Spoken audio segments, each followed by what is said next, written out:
This is part two of my conversation about my vision for a new Nigeria. When I talk about a new Nigeria, I believe that the old Nigeria is not working. The system we have right now is not working, and that system cannot work.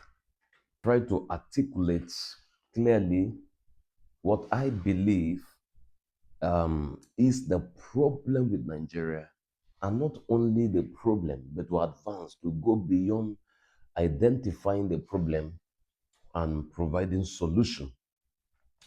In the first part of this video, I spoke about the problem with Nigeria, looking from the northern Nigeria and the Almajiri politics. And what is Almajiri politics? It is a begging politics, a kind of begging governance where the political class failed to identify means of making the country productive. Rather than being productive, they depend more on borrowing for consumption and not borrowing for production. Now I discovered that one of the major problems of Nigeria is absence of ideological base in politics. We have politicians that are not ideologically driven. If you go to to America, for instance, you will see the politics there is ideologically driven. We have the Republican, we have the Democrats. These are people that historically they look at life, they look at civilization, they look at religion, culture, family, everything from different perspective, even war. They approach everything from ideological base.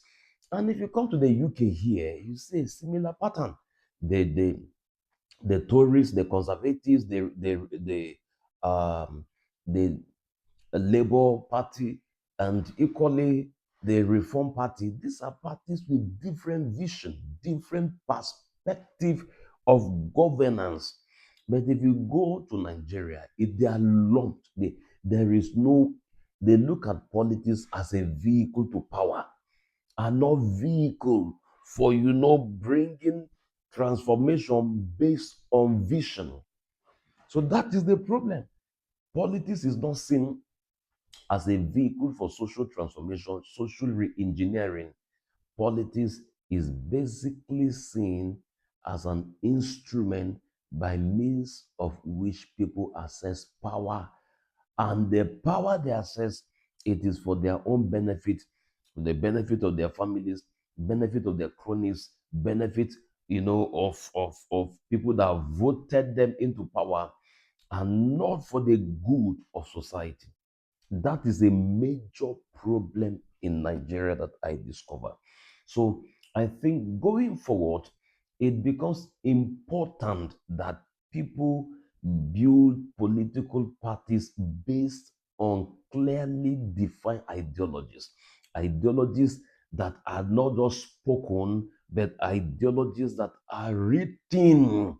Because if you go to history, you will see that there are people that are nationalistic in their purview, in their perspective, in their perception of governance and nation building. And there are those that are egalitarian. Anybody can come and stay. And there are those that are self-preserving. Just like when Donald Trump became the president of America recently, he started, border control, pushing out those who he feels do not subscribe to the American way of life. And that is what we expect going forward, that leaders in Nigeria, leaders in Africa, political thinkers in Africa, they should begin to think in this direction. It is not enough for you to just have a political party where people just load themselves like a vehicle without break, and eventually they just access power, and there is no strategy, there's no plan, there's no national document. They don't have a party document. I'm not talking about individual aspirants. No, a party that is formed from the day the party is formed, the party is supposed to have a clearly defined vision, a book, a document, not just the constitution of the party, but a document detailing how what are the vision of the party, and then how do they want to translate the vision into practice. It is not enough to have something written. No, clearly defined vision for the country. This is our vision. We are nationalistic. The moment we access power, A, B, C, and D, we are going to do clearly defined. But we have a situation whereby people are not driven by philosophy, they are driven by greed, they are driven by selfish ambition. And that is one of the major problem of the Nigerian state today. We have leaders who don't care about the country. They are not selfish, they are not selfless, highly selfish, motivated by greed, by the desire to accumulate wealth. And that is why today the richest people in Nigeria are the politicians. And there are people that say when a country has political leaders that are richer than the business people in that country, then something is fundamentally wrong with that society. And I believe that something is fundamentally wrong with the Nigerian state. Now, let me start giving solution to some of the problems of the Nigerian state. And I'm going to focus in this video on two, specifically two. And now we start with border control and immigration. I believe that Nigeria is one of the most porous countries on earth, one of the most porous country with porous border, with unmanned and ungoverned spaces.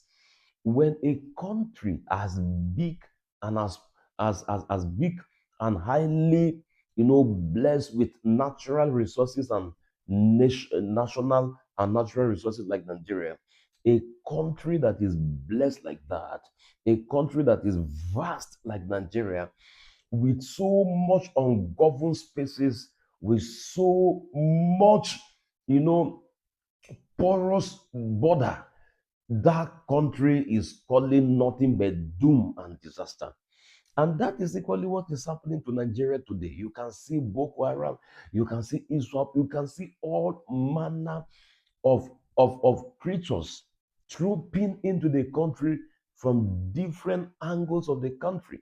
We have people that are not nationalistic. In fact, we have many Nigerians that are not nationalistic at all. That because of either religion, because of affiliation of any kind, you just open your border, especially the northern side.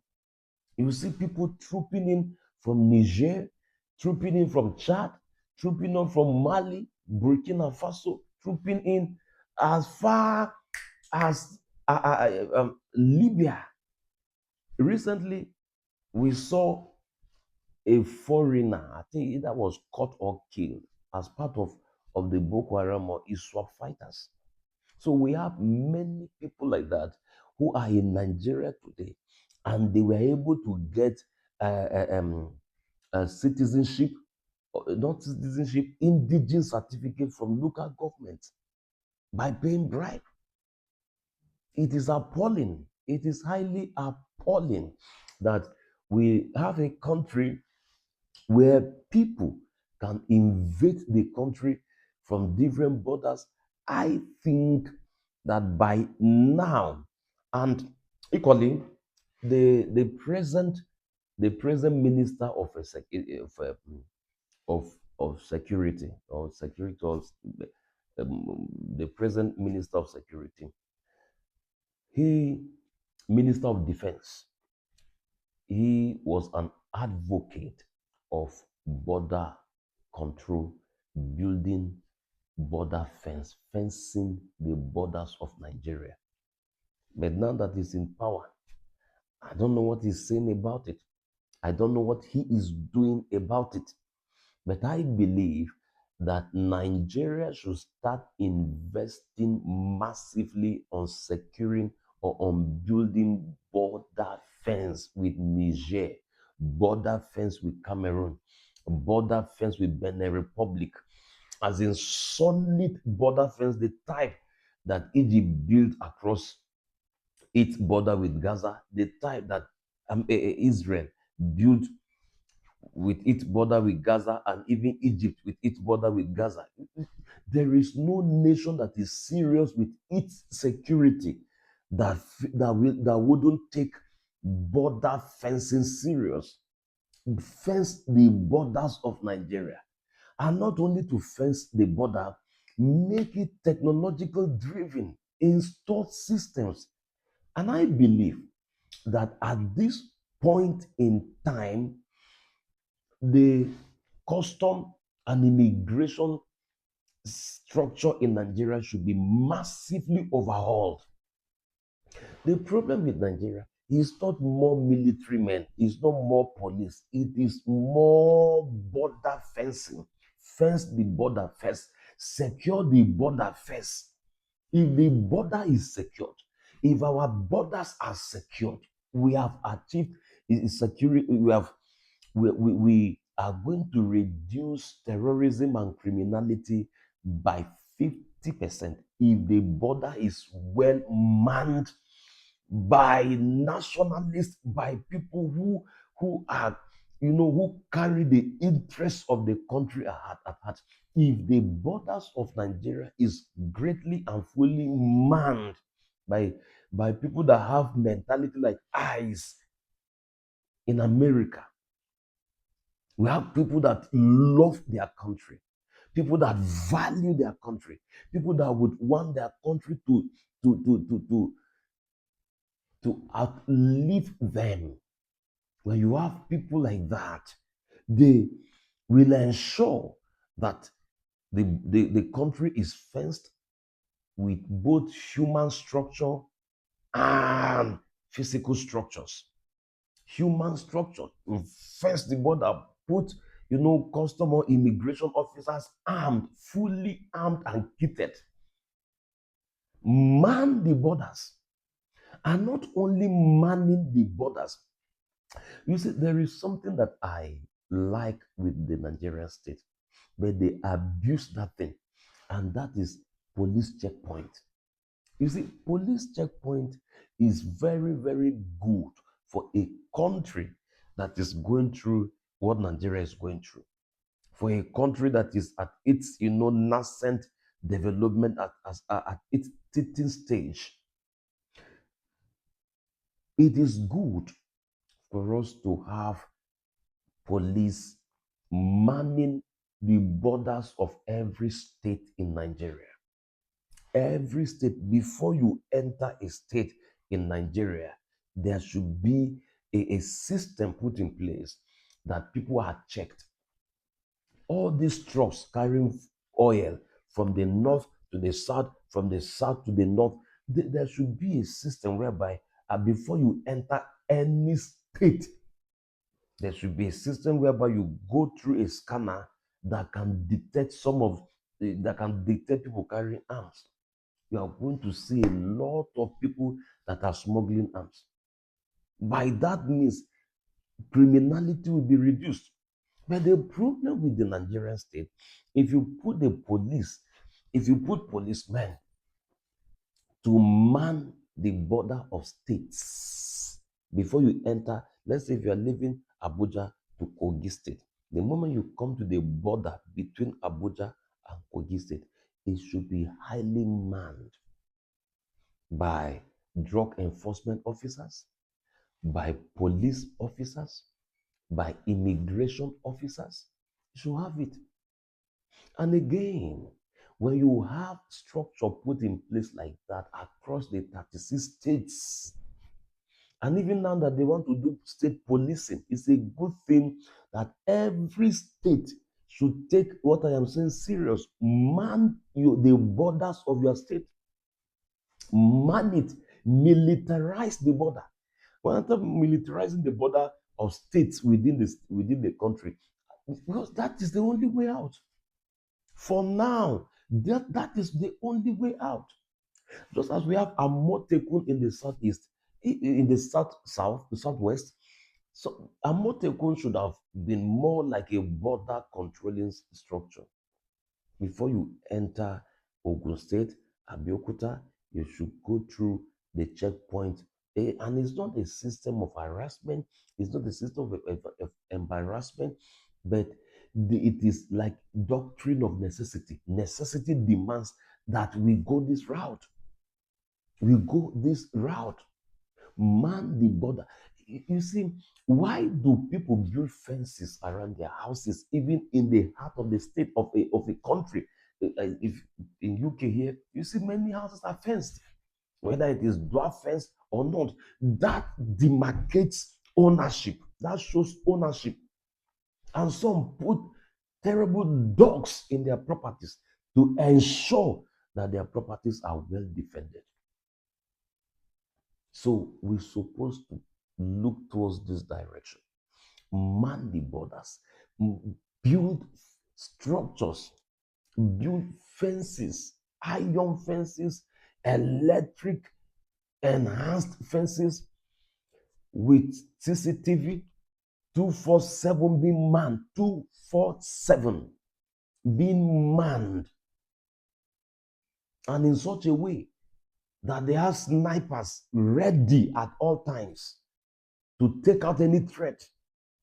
Make sure that the borders are manned. And the problem with Nigeria, the moment you put police there, you put soldiers there, it becomes a site of corruption. It becomes a site of bribery. It becomes a site of fraud. That is the problem.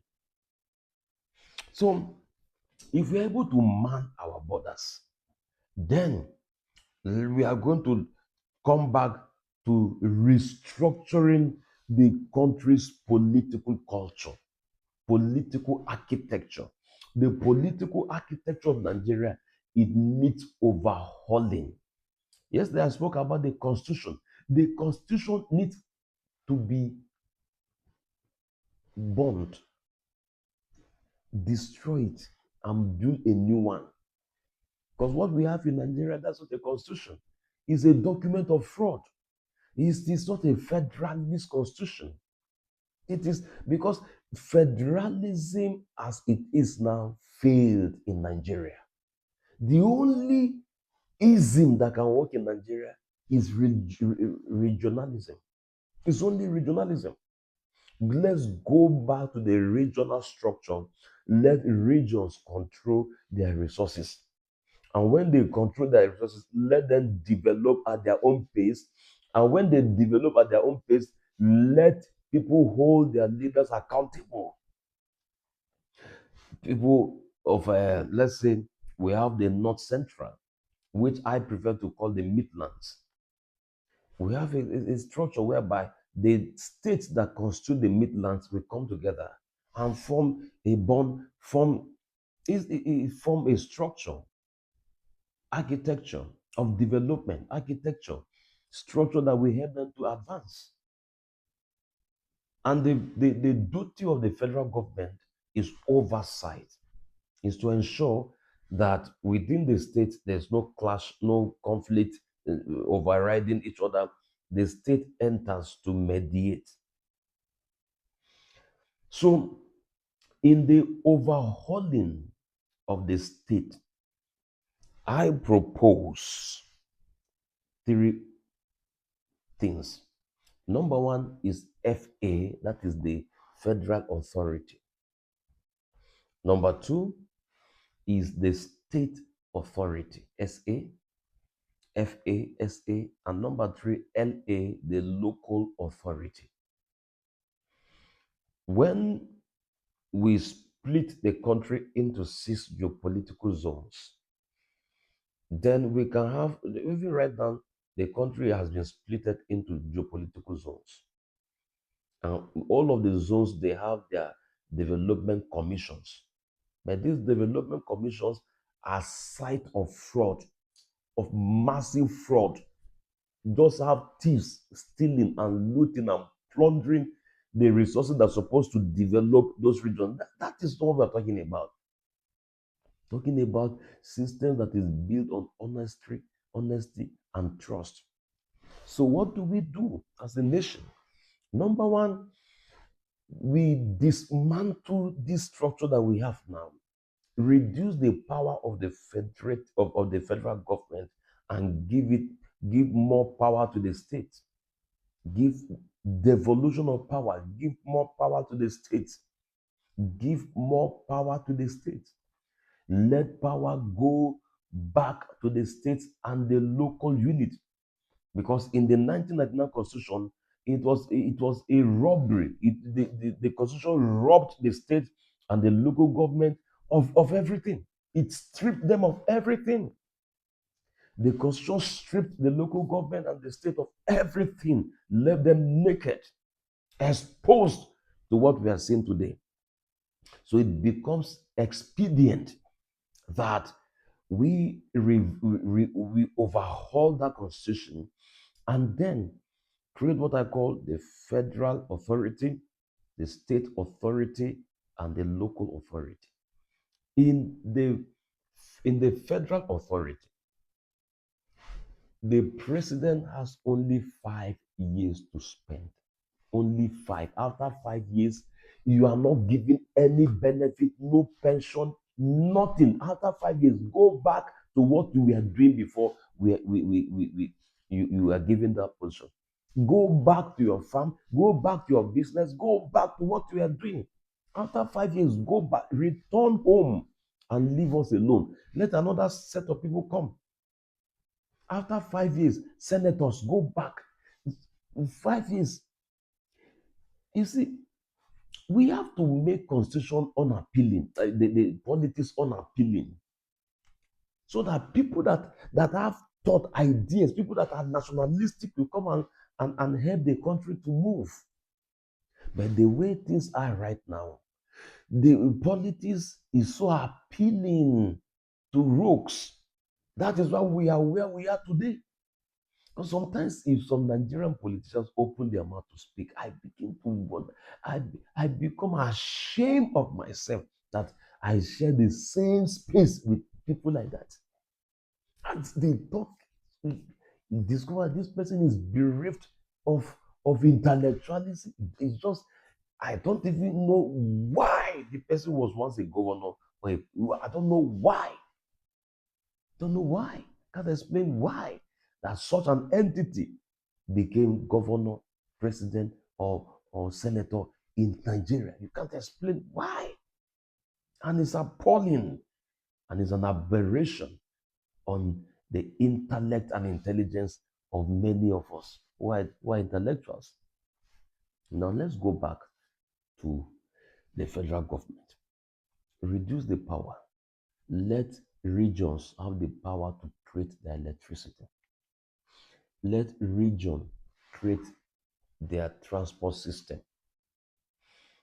Let it be that every region should be able to bring a development proposal, a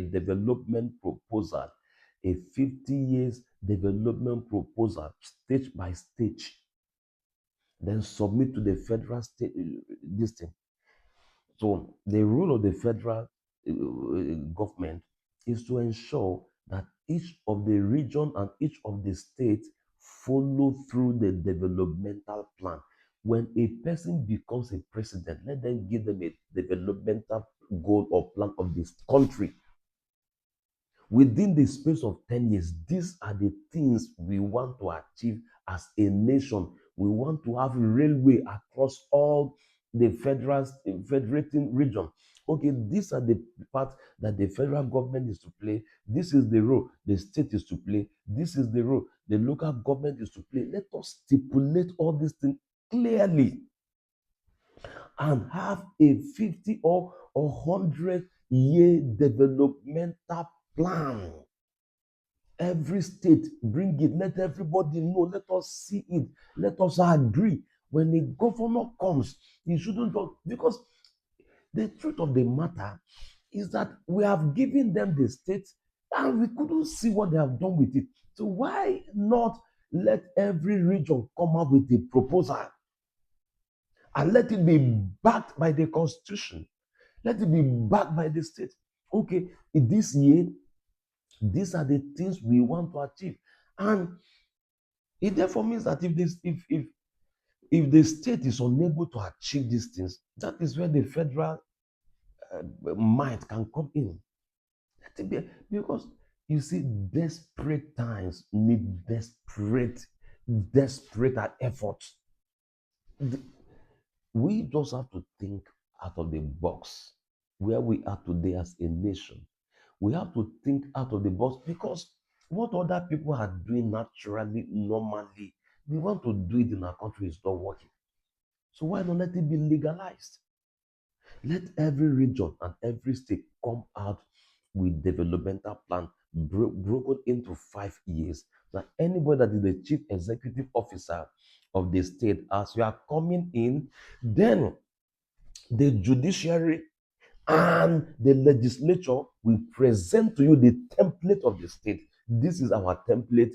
And then they checkmate, they ensure that the president or the governor makes sure that this template comes into reality.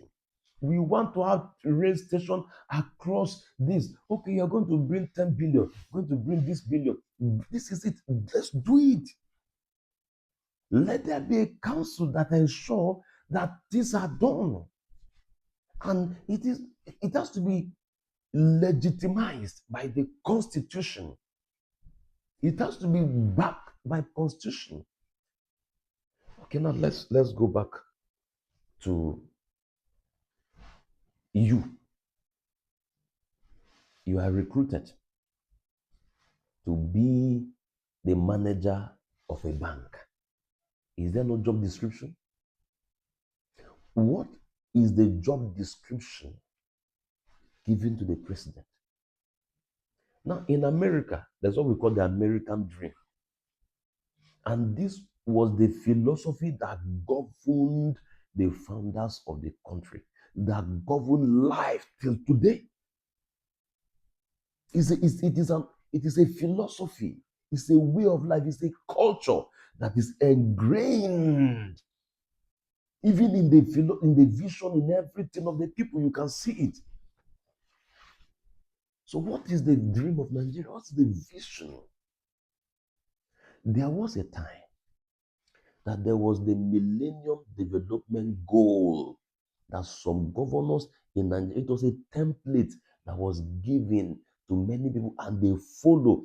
As they follow those templates, many countries came out of poverty before the 2020 or the season that it was stipulated. So why not, just like that template of the Millennium Development Goals, why not have templates? Every state in Nigeria should have a template that everybody from the state should have. That within from 2025 to 2035, these are the things that we want to have in our country, in our state. We want to industrialize. We want to do A, B, clearly written, clearly stated. Let everybody have it. So that if you are coming, let your own vision align with the existing vision of the state. Align with the existing vision. Listen to me, there is no governor or president that will come to America. You just want to bring your own philosophy different from the existing. People will not vote you. Okay, recently they voted a young man called Mamdani. And I've recently, in is it New York, the mayor of New York, he came with a vision that is different from the existing foundational vision of the state. Till today, is he able to do anything? You can't do anything, because there is both written and unwritten code that in this state, this is the trajectory, this is the way we go. And when people come, they build on the existing. So let every state have a template. Every region have a template, and this template should not just be an agreement between the state. No, it should be an agreement that is backed by the law. That if you fail as a governor, if you can't ensure that this development is done, don't contest. We want to hire those who can do it. We just have to go this route. That is the way out. That is the way out. Because the way things are going in the country, very soon will be 100 years as a country. By 2060, will be 100 years. And look at the direction, everything is in shambles. No idea. After we're getting to 70 years now, and there is just things are just like that. So we have to take the bull by the horn. Now, at the federal level, the president spends 5 years. And after that 5 years, you go back, you go home. The power moves to another region after 5 years. And do you know what? If the person that comes, just like something happened recently in UK here, the moment a political party is elected and something happens and they impeach or remove the prime minister, from the same party, they will bring another prime minister. Another person, just reach Kestama, he stepped down, and Andy Barnum took over. So a structure like that can be in place. That if you fail as the president before your 5 years, you are not guaranteed. There is nothing like you are guaranteed immunity not to be taken to court. If you do anything, they take. Look at what's his name? The Prime Minister Benjamin Netanyahu of Israel. Is he not in court right now? He's in court. Even as a sitting prime minister, he's in court being charged with corruption. But in Nigeria, they say immunity. Immunity for what? Over what? A president should not have immunity. A governor should not have immunity. Immunity for impunity? No. They should remove it. If you have to do anything, you go to court. And if you are found guilty, you are removed. The court should be empowered to remove sitting governor, sitting president. There's nothing like immunity. That is why we have impunity. Immunity gives room to impunity. Now look at it. Somebody went and they did a charm for him that gun cannot penetrate him. Do you know what the person will do? If you come, impunity will take over. Impunity takes over where there is unchecked immunity. Impunity takes over a state when there is unchecked immunity. So we have to question the kind of immunity that is given to presidents in Nigeria, given to governors in Nigeria. No, we have to question it. After your 5 years, go away. Go. Don't come near power. Go away. After 5 years, go. And within the space of 25 years, power can rotate around the federating units. Then, on the side of the governors also have so much power. They have to reduce it and distribute it to the local government. But there's something that in our devolution of power, in our bid to restructure the state, we have to do away with councillorship and local government. They have to go. They have no function. The local government chairman, the councillors, they have no function. What do we do with the vacuum? Replace them with the kings, with the local and traditional institutions that we have on ground. Replace them. And equally, the system should also protect the kings and the traditional institutions that we have, because in many instances they are victims and casualties of the impunity of some governors. Just stand up, invade traditional institutions, and destroy it. So what do we do? Total autonomy to the court. Let the court have total autonomy. The court in Nigeria has no autonomy. Let it has autonomy. And equally, INEC should be totally autonomous. Let it be on its own. Answer to nobody. Answer to nobody in the executive. Only to the law of the state and the court. So until we go the hard way, things will keep on going the way they are going in our country. See you in the part 3.